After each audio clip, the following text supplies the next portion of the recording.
Hello crochet crafters. Today I'm going to show you how to work in the round. I'm actually working in the round to create a cat, but I'm just going to show you for purposes of most of the pot holders that I'm creating. When I say I've worked in the round, or I show you something that's like a finished snout or finished part of dog, and I say it's 4 rows working on the round, you'll be able to refer back to this video as working in the round. I always use 100% cotton for all of my pot holders because you don't want them to burn. They're machine wash and dry flat, not in the washing machine, because cotton does what? Shrink. And I tend to like to use the Lily Sugar and Cream. It has 4 different pieces of yarn worked into it, and that tends to be the weight, a nice weight for pot holder as well. If you get the kind that only has 2, you're going to have a much lighter pot holder, and it may not work as a trivet. So if you want it to work as a trivet on your table so that it doesn't burn your table, your hot pan doesn't burn your table, you want to make sure you get the Lily Sugar and Cream 4-ply. I tend to use a size 4 USA crochet hook, but if you want to use a 6 or a 7, or you even want to use one that's smaller, a 3, just remember if you use a 2 or a 3 that you're probably going to have to add 2, 3, 4 more rows working on the round to get the same size. Or if you use a larger one, you may want to use 2 rows less because it will be a larger loop, which will make your project larger. So go ahead and cast your yarn onto your crochet hook however you do that. I tend to wrap mine around and put it on, and we don't want it too tight or too loose, as we all know. And if you know how to use a magic circle and that's your method and you prefer a magic circle, you can use that method. I use the chain 2 method because that was what I learned years ago, and I'm old school. So, but either one will work. So you want to go ahead and chain 1, and then you want to chain 2. And with the chain 2 method, you're always going to go back and work into that first chain you created. Now, this is a tail, and that's what's considered the tail end of your work. So when I refer to this throughout my tutorials, I will say work your tail in, and that's what I'm referring to. So what we're going to do is we're going to work 6 stitches into this first stitch that you made, which was the chain 1. And we're not going to wrap, we're not going to do anything like that. We're just going to put our crochet hook through, pull it through. You've got 2 on the hook, wrap it around, and pull it through. Now, it's my understanding in the UK that they call that a different stitch, a double crochet. It's a single for the United States. So when you put your hook through and you pull the yarn through, that's 2, and then you wrap it around and you put it through. So I've done 2. Now, just remember, there's nothing wrong. There's a lot of great crocheters in different countries, but you do want to make sure that if you are watching a video that's not from the USA and you're from the USA, that you understand the different stitch subject matter, because it is a little bit different. So I've done a few of these chains.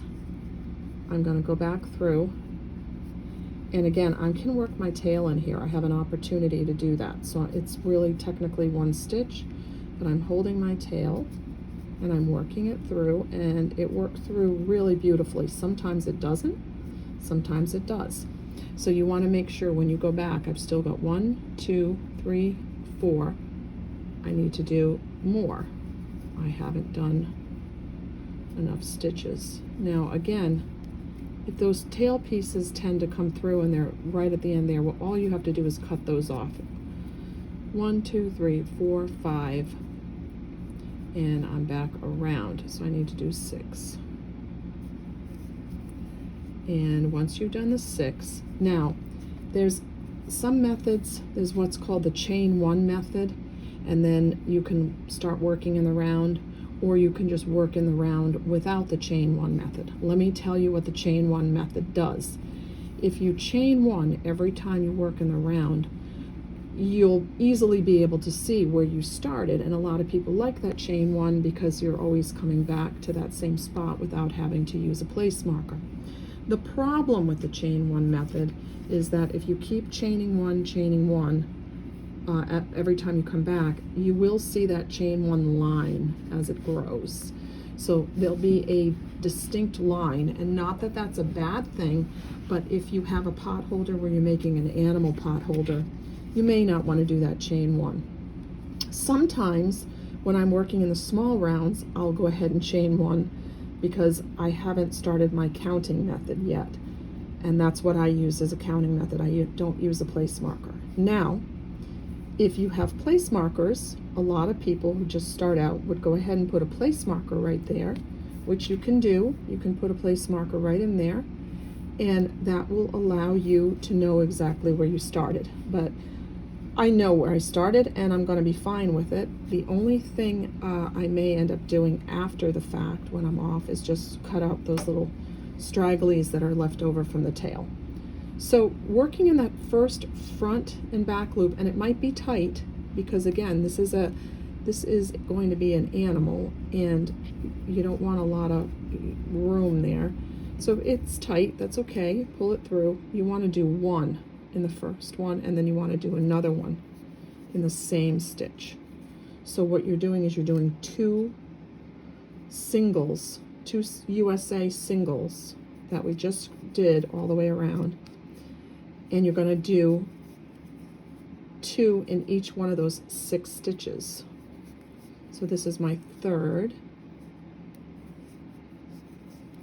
and once you're third, and I count, again, it's tight, it's always, and make sure, this is another thing I want to tell you about working in the round, make sure you pick up that front loop that's down there, because if you don't pick up that front loop, it will be bumpy and it won't be the same all the way around.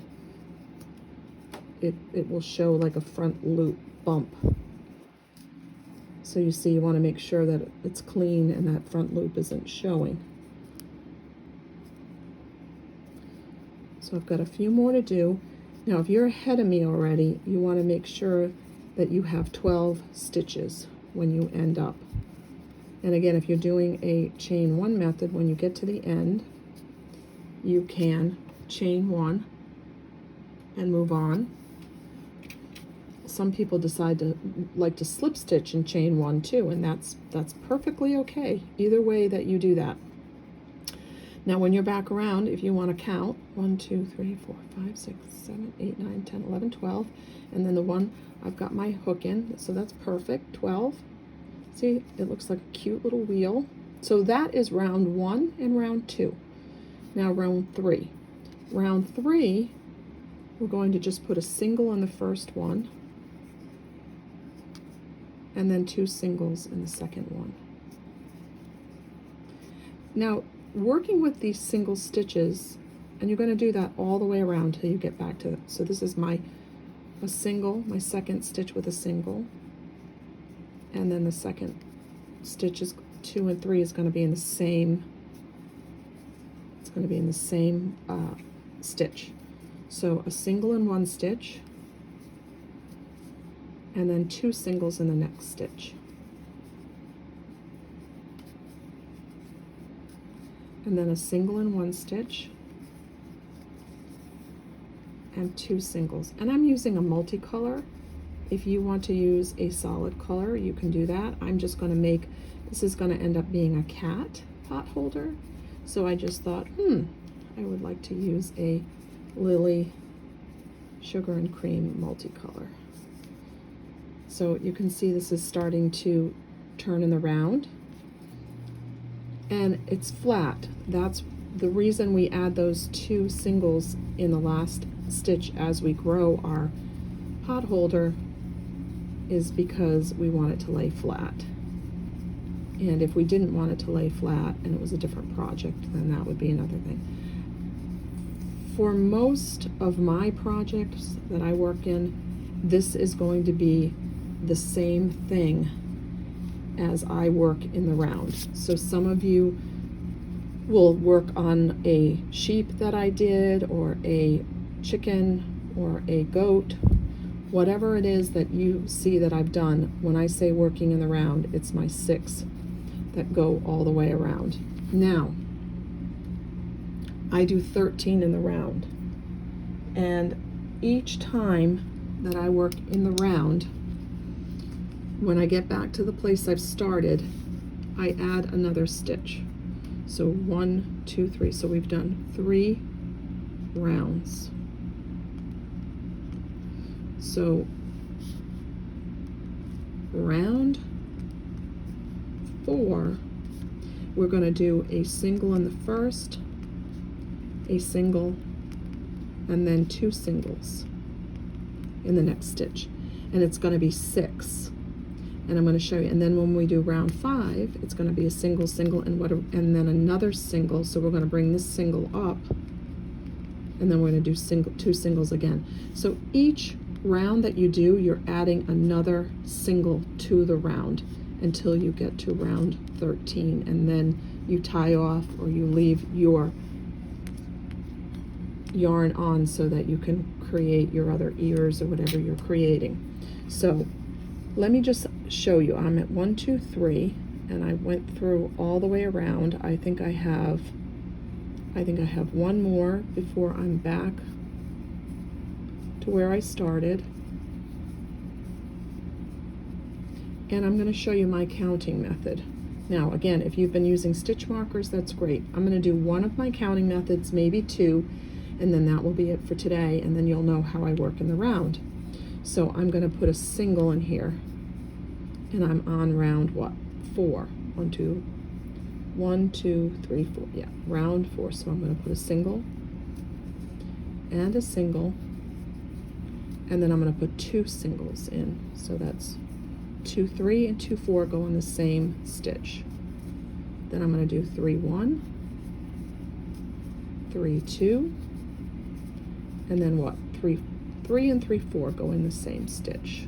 For me, that's the easiest way to remember. 3, 4 go in the same stitch. 4, 1, 4, 2, and then 4, 3, and 4, 4 go in the same stitch. 5, 1 goes in its own. 5, 2 goes in its own stitch. And then 5, 3, and 5, 4 go in its own stitch. And now we're doing the last one, which is 6, and that's because we started with 6 to begin with, so we have 6 rounds. So we do a 6, 1 in the same stitch, a 6, 2 in the same stitch, a 6, 3, and then a 6, 4. Now this is considered amigurumi. Single stitches USA are amigurumi stitches. So what we're going to do next is the next round. So we did 6 of 4. So now we're going to do 6 of 5, and 6 of 6, and 6 of 7 as we go through. So this is the last one I'm going to do with you. 1, 2, 3. So we have 1, 2, 3, 4 rounds. And if you have to leave for a minute and you forget where you left off, you can just count. You've done 4 rounds. So we're going to do a single stitch 1. This is round 1 of next one. Single stitch 2, single stitch 3, and then what? 4 and 5 go in the same stitch. So 4 and 5 go in the same stitch.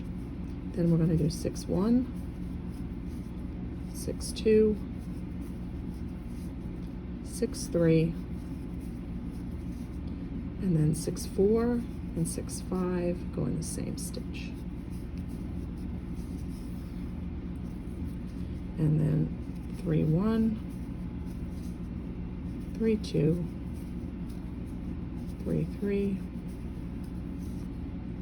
3, 4, and 5 go in the same stitch.